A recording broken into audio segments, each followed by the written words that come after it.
guys, my name is Berry and this is another one of my product vlog, and this is now with Asia C. So I want to show you something about this. So this is the niacinamide double tube whitening cream. So I actually used this a while ago and I actually want to see for you to see yung difference. So this is eto, kakagamit ko lang actually nitong Asia C na to.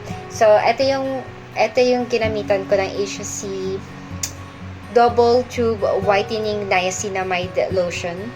Ito siya, buong braso ko yung nilagyan ko, and then ito yung walang lotion. So, kung makikita mo, dito pa lang sa video na to, makikita mo yung difference ng dalawa.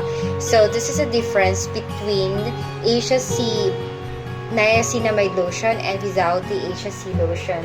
So, very refined. Kung mapapansin nyo, very refined yung lotion na yan.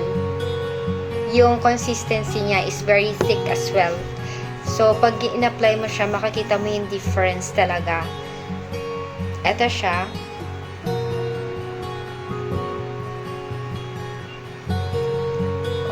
Makikita nyo yung difference. This is the lotion one.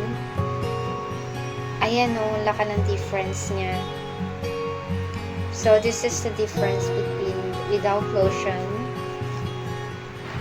Asia C niacinamide whitening cream is also infused with ceramide, which protects the skin barrier, centella, which calms the skin, for a more moisturized and hydrated skin all day long.